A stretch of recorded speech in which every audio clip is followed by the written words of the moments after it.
me alone. In this next Blueprint podcast, I'm going to take you through the Leave Me Alone Blueprint. This is SCS management. It is the art of doing nothing and delegate everything. And it is the art of getting people to make sure they leave you alone. Ironically, it's not just you that wants to be left alone. Your team wants to be left alone. And as a new age property entrepreneur, you want to have the blueprint to be able to control your business without being controlling. This is what we're going to look at in this episode. As a new age property entrepreneur, you want to have a small team of less than 13 that are all generating over £100,000 on average per head. And in this blueprint, I'm going to take you through the unique and proven SCS blueprint to enable you to do this in practice.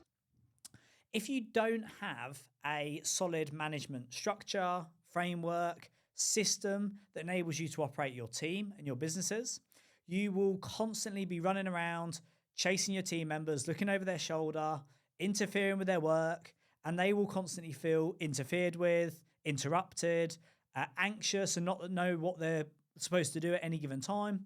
And in this blueprint, I'm going to show you how to overcome both of those. So you only need to speak to your team formally once on a weekly basis, once on a monthly basis. And within that, you can have all of the resources and direction and structure formalized so that you know exactly what you need from each team member. They know exactly what's expected of them. And then you have a very straightforward framework and structure and blueprint so that which enables them to do what they need to do, and you get exactly what you want. Everybody has a good time, and the results are inevitable. So, as we go into this, what I want to do is start you to think about approaching your, I suppose, as a new age property entrepreneur, you want to have a small team, and you really do need to understand that if you approach your business like a business, it will pay you like a business. Whereas if you treat it like a group of mates or a hobby, then it will have the same challenges and it will pay you as if it were a hobby.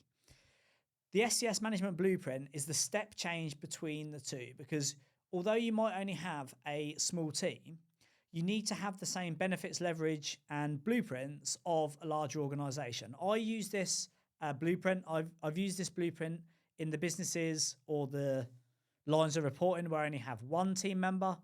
I've also used this blueprint to run teams of 10, 20, even 40 plus people around the country using exactly the same blueprint.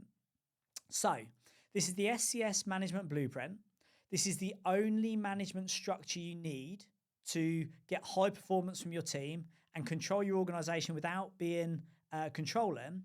And it's very, very straightforward. There's only 3 steps to it. So SCS stands for setup, check-in, and sign off.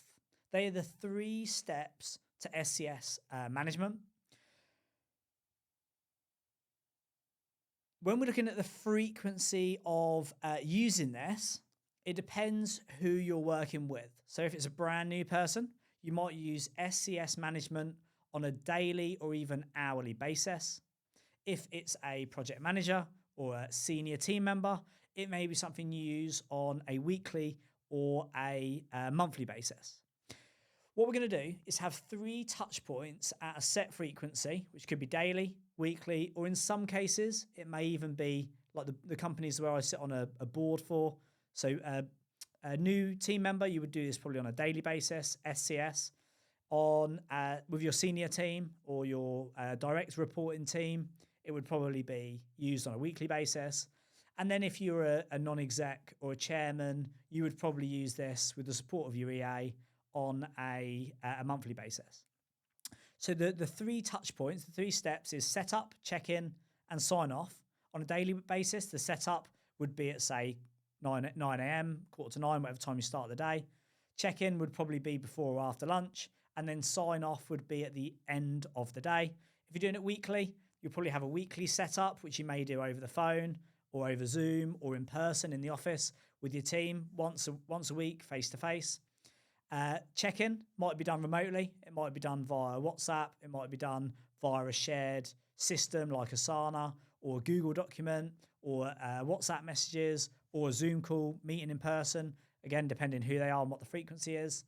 And then the sign off would be done again by either of those platforms, either on the phone, on WhatsApp, via a system or a document, or in person if you're meeting in the office, etc. like that. So I'm going to take you through the 3 steps, and this is genuinely all you need to enable you to control your business without being controlling, work from anywhere in the world, because as a new age property entrepreneur, you want to be mobile, you want to be independent, you want to be autonomous. In order to have those things, you need to be able to give your team a similar framework to work with. They need to be very clear on what they're going to do. They need to have a very clear direction on what needs doing. They're going to need to know when, if they need to, they're going to have the opportunity to speak to you, and they're going to need to have the structure in place to hold them accountable and make sure they actually deliver when you've got the autonomy of not being contacted. You leave them alone, they leave you alone, but the results at the end of it come out crystal clear. So setup is the first step. And what this is getting together at a suitable time and putting together the setup for, let's not use daily or monthly, let's use weekly, because this is the one you'll use week in, week out. I've used this for over a decade, week in, week out to manage your team. So the setup is step 1. And what I actually do mine on a Tuesday, which is, you might want to set up on a Monday, Wednesday check-in, sign off Friday would seem logical. I have a very small team now, and for one of 2 reasons. One, I have a very small team. There's only 3 people that report to me on a weekly report directly to me on a weekly basis. So I actually do mine on a Tuesday. The reason for that is twofold. One is Mondays I tend to have off the grid. I'm in the studio today. It's Monday to ensure these episodes come out for you every week without fail on the following Tuesday. So the studio have a week to turn them around. And second is so first is I tend to be off the grid. And the second is because we have a small team and they have their own teams, I normally like to give them Monday to play catch up on things from the weekend, meet with their team, do their setup for the week, get any questions together, and then I do their setup on a Tuesday. So because I'm remote, so yesterday I was in Tenerife, today I'm in Nottingham, tomorrow I have no idea where I am, Wednesday I'm in Birmingham, I work from anywhere.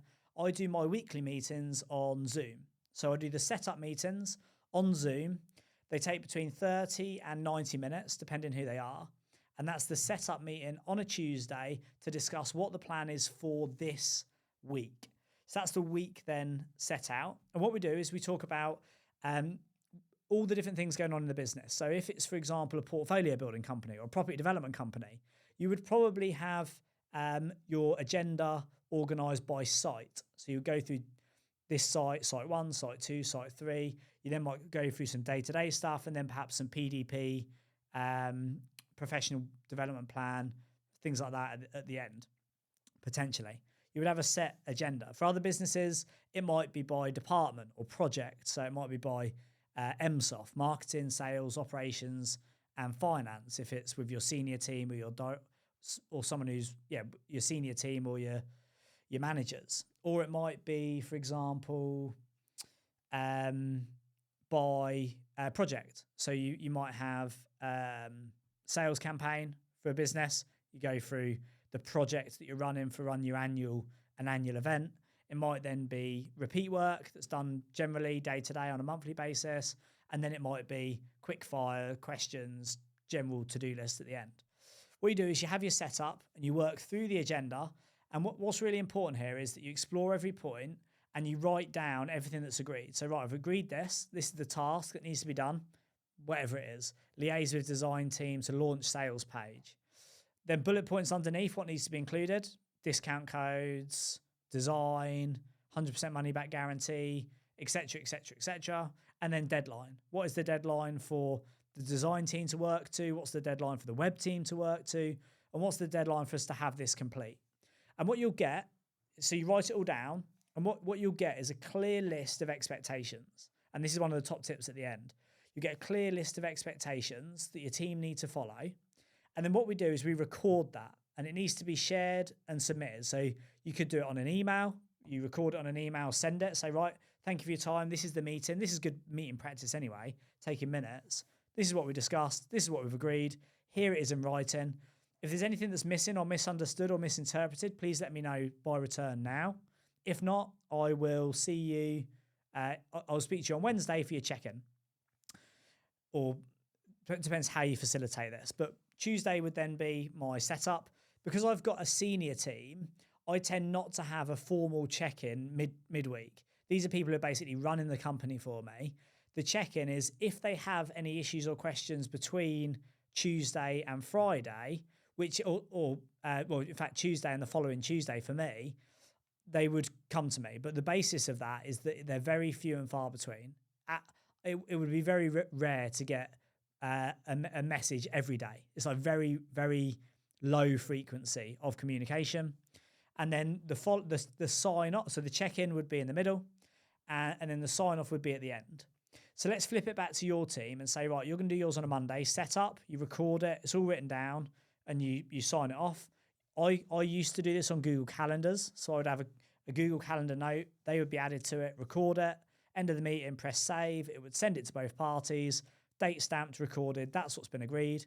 Wednesday, I would then have a check-in. So I would either get the team to add comments of where they are, where they're up to, or I would have a meeting with them or speak to them, ask them for a brief update via WhatsApp. And there's only really two things you're looking at a check-in. The first is progress to date. How well have they progressed to date? And are they on target to hit it on Friday? So one is progress. How well have they progressed it? And the second is support. Have they got any challenges? Have they got any issues? Do they need to ask any questions? This one dedicated time on Wednesday is when they come to you with it. So, for example, my senior team that report to me, their teams under them would be managed by SCS. Because leave me alone, leave you alone. Everyone needs to be autonomous. Monday set up. Check. Then come and see me on Wednesday if you need any support, accountability, check the progress, have the check-in. And then Friday, deadlines get things done. If you didn't listen to the podcast a couple of episodes ago, go and listen to that.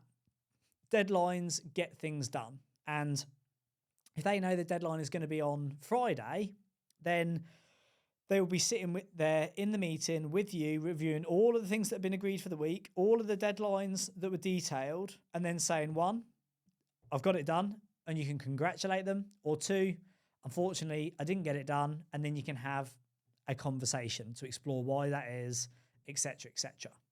With these three milestones in place, what you'll do is all of your team will have their expectations really well managed. So they'll just know how the business works. And initially this might feel lumpy, it might feel clunky, but your team will come to absolutely love it because they know when they're meeting to set up, they know when they're meeting to check in, they know when they're meeting to sign off. One, it gives them autonomy, it gives them clarity so they know what to do. Most people want to do a good job. That gives them absolute clarity as to what they've got to do for the week. Two is it stops you from then interfering with their week. Because if you have a task that comes up between those three meetings, you don't add it to the list. You don't message them. You don't turn up at their desk. You don't email them, say, I've had this great idea. You only speak to them on a Monday to set them up. You then check in on a Wednesday, sign off on a Friday, then you set them up again on the Monday. So they know explicitly what's expected of them. They have the autonomy and freedom to go and get on with it without you interfering, leaning over their shoulder, changing direction, checking in whenever you want. Gives a real good solid structure. And it gives them the accountability to make sure they get it done. Deadlines get things done. Clear expectations, deadlines get things done. Monday, set up. Wednesday, check-in. And Friday, sign off. And on the sign off, congratulate or challenge. And that's it. Really straightforward. You can run it through all levels of your organization. My senior team report to me with that. They then manage their managers and their teams with that. Their managers and teams will then manage their suppliers, their team members, their clients with that. And it just gives you this huge framework and structure where everybody knows where they stand. It's really straightforward. It's really simple. And you can spend your time working on high value tasks, knowing your team are being effective, having control over the business without being controlling. And as a new age property entrepreneur, have the freedom to do what you want to do, what you need to do, and when you need to do it. A few top tips to finish. The first is this is all about control without controlling. If you think control over your team is constantly being there, watching them what they're doing, looking over their shoulder, interfering with them, getting them excited about new ideas, which you find exciting but not them, you're completely missing the point. Like, you want to have control by clarity, and then you don't have to be controlling. It's explicitly clear what needs to be done. And as long as you've got the right people who execute against what's been agreed, you won't have any problems. So control without controlling is the objective. Second top tip is all of this. So high performance management is all about clear expectations and challenging conversations. That's literally it. Clear expectations. What do you expect from me? When do you expect it? What's the deadlines? When can I speak to you if I need help? When are you going to check in to make sure it's done? And then challenging conversations. It's Wednesday. You haven't even started this task. You won't have it done by Friday unless you start now. Support. Why have you not managed to progress this yet? Oh, unfortunately, I've got a problem on this other site, which I could really do your help with. We can get that sorted. Then I'll move on to this new site. Excellent. So clear expectations and then challenging conversations. Do they have what they need, and are they delivering? Third is the more you put in, the more you'll get out. So if you want to get to a point where you're genuinely only spending maybe an hour, 90 minutes, maximum 2 hours in meetings with your senior team each week, and off of the back of that 1 hour, you're getting 25, 30, 40, 45 hours of high productive, accountable, focused work out of it. The more you put in, the more you'll get out. This isn't something you want to do on the fly. It's not something you want to try and do half-hash while you're running down the street on the way to a meeting. It's dedicated time for you and your team to be together. Do the setup, do the check-in, do the sign-off, do it once, do it properly, and you will get a huge return on it. And then finally is new age property entrepreneur. So if you are a new age property entrepreneur and you're genuinely running a small team of high performance individuals from anywhere in the country or even the world, it's probably unlikely you'll do this face to face. So what I do is monthly, because I'm here, there and everywhere. Weekly, I do all of them on Zoom. But then monthly, once a month, I travel down to Nottingham where the head office is, and I'll meet I do all of my monthly meetings with the senior team face to face. So we're doing it face to face. We're spending some time together. We do it in a really nice coffee shop. We have breakfast, we have lunch, we have drinks, and it's just really making obviously only one meeting at a time, but I'm there for the whole day pretty much, or I'm there from breakfast till lunch. And it's just spending some time with them, going down, making the effort to come down and see them, seeing them face to face. You can maintain that connection and relationship, and it just works really, really well. And then the rest of the month, they can run their businesses. I can go and continue creating the runway for us to move forward. And thankfully, the outcome is reasonably inevitable. So that is the Leave Me Alone blueprint. This is the SCS management blueprint. It's all you need, whether you've got a team of 1 or a team of 40. I would say get this into place now, put it into action. If you're coming on one of our 3-day events, you'll get the wider leadership, management and culture club blueprints that we use for all of our organizations, all of the teams. But this one is something you can put into place straight away today, get it into action, get the rhythm into your business, that drumbeat, so everyone knows where they stand, what they're doing, and how they're going to be managed. And I guarantee you success and failure will be far more predictable once you have this blueprint in place.